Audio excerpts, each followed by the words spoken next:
Hello, and thank you for joining me for another live recording about Shatter Your Glass Ceiling. This one is titled The Shame Exchange. And I'm super excited about it because I have been studying women of the Bible. And as I began reading the Gospel of Luke, I was just intrigued with Elizabeth's story and how, in my opinion, this is my opinion, how I feel like she battled shame in the birth of John the Baptist. So I put together this carousel that I shared on social media yesterday. And the more I processed it, and as I will continue to process it, I thought it would be good to just post my thoughts around it, give some context as to why I chose to talk about her, to look at her life, to think about the women that I coach, and just the weightiness of carrying cultural shame, community shame, corporate shame, but shame itself in life, right? I just think about phrases like, if you ought to be ashamed of yourself for eating another cookie.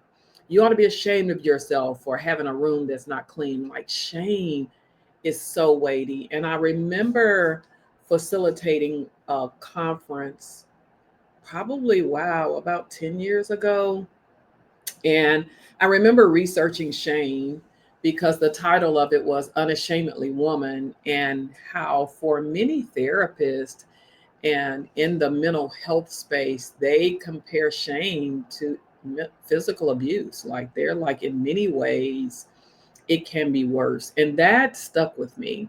So I want to talk about it. And I've titled this The Shame Exchange, right? I'm doing this series on how to shatter your glass ceiling. I released an ebook. I'm working on a book. I've got coursework. But as I was looking and thinking about this, I was blown away to find that Elizabeth hid her pregnancy for 5 months, at least. I think it was longer, but this particular scripture specifically says she went into seclusion for 5 months. And you can read different translations, but there is no indication that she came out of hiding, because in the 6th month, Mary came to visit her. And when Mary left, she gave birth to John the Baptist. Now, again, there could be a month, give or take. She and Mary could have gone out, but the scripture does not indicate that. So I'm going to stick with the 5 months. Elizabeth hid her pregnancy for 5 months. And in Luke 1, verses 24 and 25, it says, after these days, which is after Zacharias came out of the temple, he is muted because he questioned their ability to have a child in their old age. Now, after he comes out, and again, it is worth taking the time to read. He was in there for so long that people wonder what was going on, but he was having an angelic visit about this birth and the promises God made about John the Baptist. He comes out. God promised him they would give birth to a son at the time that they finished their service. That is the after. After these days, his wife Elizabeth conceived and kept herself in seclusion for 5 months. She conceived and kept herself in seclusion for 5 months. She said, Elizabeth said, the Lord has done this for me. He's given me a child. He's allowed me to bear a child. He has looked with favor in these days, today, the day she conceived, to take away my disgrace from among the people, shame. So today, she's saying on that day that she conceived, that the Lord did that to take away the disgrace, but she hid. Now, that's a message all in itself, but I just want you to get that. So I want you to see I'm not making up anything when I begin to talk about her hiding for 5 months, her being in seclusion for 5 months, even though she believed God did this for her. So after praying for a child, God answered Elizabeth's prayer. And instead of sharing the joy of finally being pregnant, I believe she hid for years of disgrace. Like, even though she's pregnant. And some theologians say they were in their 50s, some say they were in their 80s. Either way, they were at a stage in life that was considered beyond childbearing, which is why Zacharias was like, how is this going to be? Right? So why would she hide for 5 months? And my question is, how did she do it in a community that knew her? Everyone knew their story. Better yet, my question for us to consider is, why did she hide from family and friends? And I say family and friends because when you look at verse 58, it talks about when she gave birth, now her family and friends rejoiced when they found out. So I believe Elizabeth hid because she was ridiculed and judged for years for not having a child. I believe people judged her for not being who they believe she should be and for not doing what married women are defined by or were defined by, and that's birthing babies. Like during that time, it was seen as very negative, right? If you could not have a male child, it was like a curse. Like, what's wrong with them? Because so much of their identity was attached to that. And I've met many women that I'll just say are hiding in plain sight. And this is hard to swallow. Like, this is not easy to talk about because I don't want to shame women. That's not what this is about. It really is to bring awareness to there really are women hiding in plain sight that are functioning, that are performing on jobs, that are living in families, right? But inside, when they show up in these sacred, I call it sacred spaces with me as a coach, as a friend, what I find is they're ashamed of who they are because they feel like they don't measure up. They're not good enough. They haven't accomplished enough. People expect them to be more, to do more. They're not pretty enough. They're not small enough. They're not big enough. They're not smart enough. They're not fit enough. It's all these things. And they're like, I don't even know what to do with this. And I say it's a shame that powerful prophetic women full of promise are unable to live God's promises because of this weightiness they're carrying. When I think of Elizabeth, like Elizabeth should have been able to celebrate for 9 months. There could have been women who wrapped around her, but for 5 months, she was in seclusion, at least 5 months. Think about that. So I call the silent secrets shackles of shame, right? Guilt says I am a mistake. I made a mistake. Guilt says I made a mistake. Shame says I am a mistake. I'm a mistake. Something is wrong with me. And we see it over and over in scripture, right? Where women think, Hannah, what's wrong with me? Like there has to be something wrong with me that I can't have a child, that I can't live up to this standard. What's wrong with me that I can't get the promotion? What's wrong with me that I can't get married, right? I want you to see how this plays out. Shame usually is usually critical of our identity. I'm tongue tied today. I'm trying to get so much out. Condemning and criticizing who we are when we're beautiful women, we're beautiful creations, right? So Elizabeth was carrying this beautiful child, this child that would change the world, this child that came with so many promises. But because of the disgrace, the shame, she quietly went through this pregnancy. So when I thought about it, I thought about the ways that women shrink back, right? We show up, but we don't show up loud. We don't show up confident. We don't always show up consistent.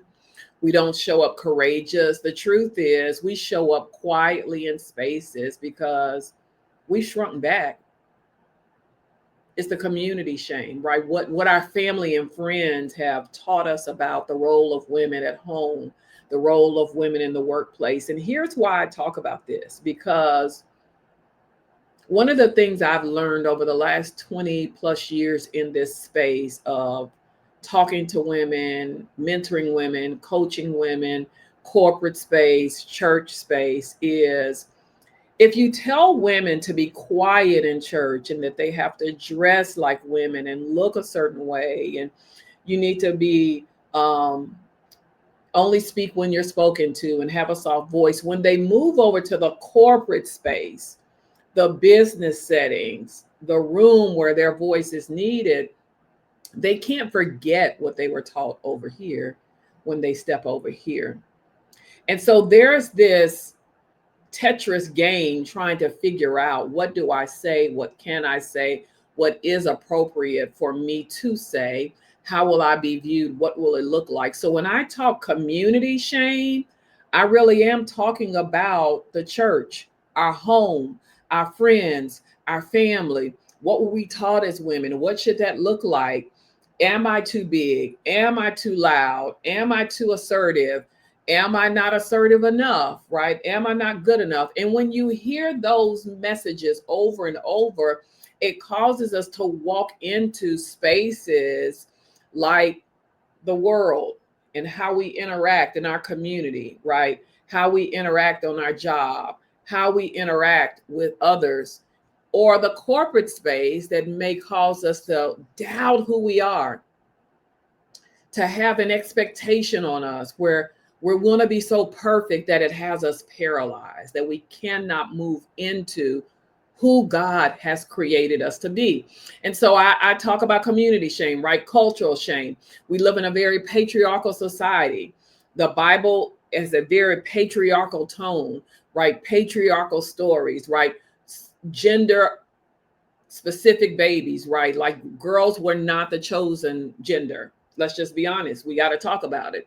Males are still to this day the chosen gender. So when we begin to talk about cultural shame, depending on what that looked like in our community, in our culture, how people respond to us, how people talk to us, trust me when I tell you, when we walk into business and corporate spaces, that noise is still in our head.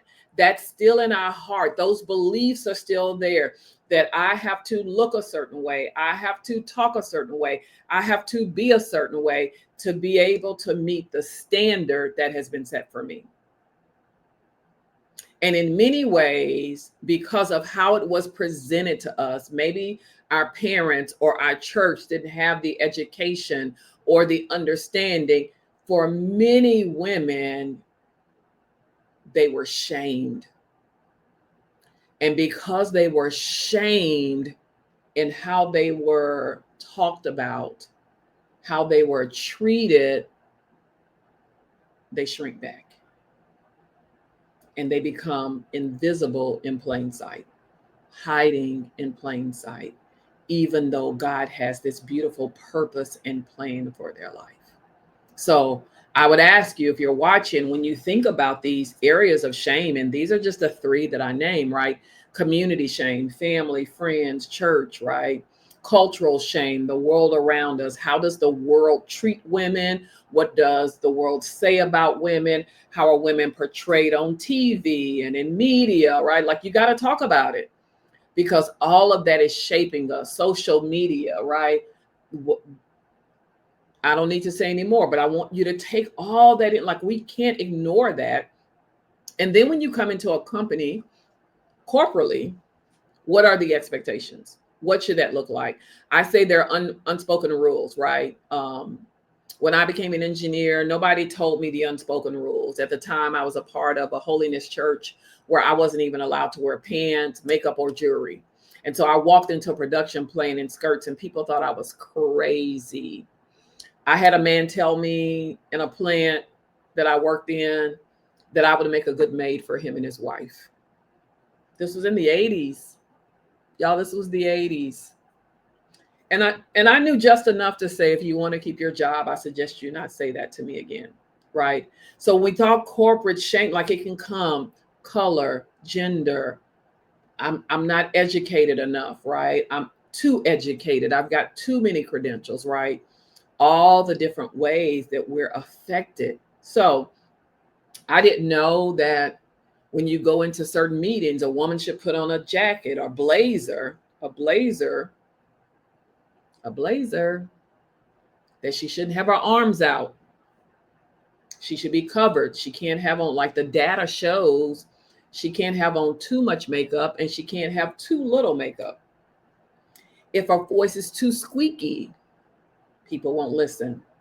If our voice is too strong, men tune her out, right? Corporate, like, this is all corporate lenses. I won't call it all shame, but these are all corporate lenses that affect how we show up in this space.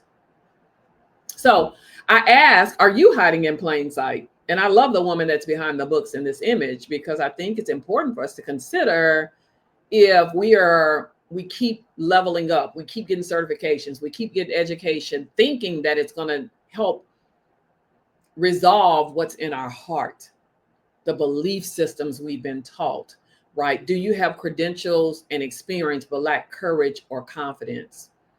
More credentials won't give you confidence if in your heart you have belief systems that need to be uprooted, that need to be changed. We've got to change. We've got to identify, what do you believe about yourself? Who does God say you are, so that we can walk that out? I ask, has being shamed or feeling ashamed robbed you of the motivation to thrive at home or work, right? Like, you've lived in it so long, it's just become normal for you.